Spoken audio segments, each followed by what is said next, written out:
So hello guys, welcome back to the part 26 of learn with me. आज का हमारा topic है T, जिसको हम जानते हैं क्वीन ऑफ बेवरेजेस के नाम से, या फिर गोल्डन लीफ के नाम से, या फिर क्वीन ऑफ पे के नाम से।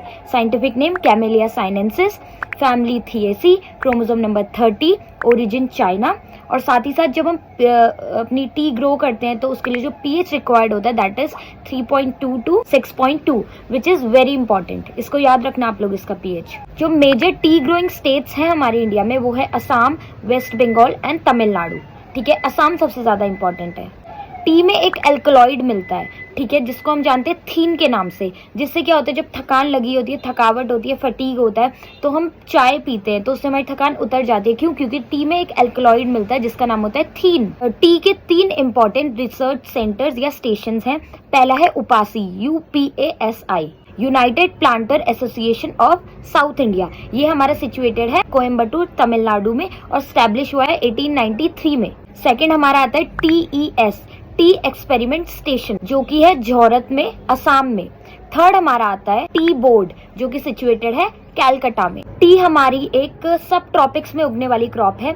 मेनली जब साउथ इंडिया में इसे कल्टीवेट करा जाता है तो थोड़ा हिल्स पे करा जाता है, और जब इसे नॉर्थ इंडिया में कल्टीवेट करा जाता है तो प्लेन्स में करा जाता है। नॉर्थ इंडिया में टी को मेनली जो हम ग्रो करते हैं वो करते हैं असम में। हम इसे करते हैं विंटर के टाइम पे, जब थोड़ी कम रेनफॉल होती है, तो महीना जो रहता है अराउंड अक्टूबर नवंबर रहता है नॉर्थ इंडिया में। पर जब हम साउथ की बात करें तो थोड़ा समर रेनी सीजन में हम टी को कल्टीवेट करते हैं साउथ इंडिया में, जो कि अराउंड मई से जून के टाइम पे करा जाता है। बाकी जो टी के लिए क्लाइमेट चाहिए होता है वो थोड़ा मॉइस्ट और वार्म क्लाइमेट चाहिए होता है। जो ऑप्टिमम टेम्परेचर है टी कल्टीवेशन के लिए वो है अराउंड 29.5 डिग्री सेल्सियस। हमें जो टी मिलती है वो 3 तरह की टी मिलती है। ब्लैक टी होती है, वो फुल्ली फर्मेंटेड होती है। जो ओलोंग टी होती है वो पार्शियली फर्मेंटेड होती है, और जो ग्रीन टी होती है वो नॉन फर्मेंटेड होती है। इनमें से जो मोस्ट कमर्शियली ग्रो करी जाती है वो ब्लैक टी ही करी जाती है।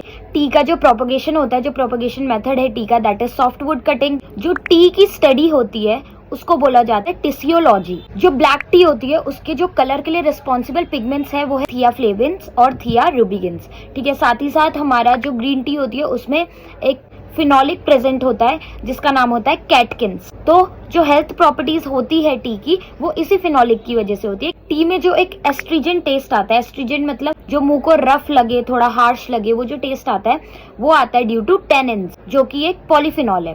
साथ ही साथ जो टी में एक स्टिमुलेटिव इफेक्ट होता है जिससे हम एकदम जाग जाते हैं, एक्टिव हो जाते हैं, वो होता है ड्यू टू कैफीन। एक क्वेश्चन टी से रिलेटेड जो कि नाबार्ड में पूछा जा चुका है, cut tear curl CTC method किससे रिलेटेड है? तो याद रखना टी से रिलेटेड है।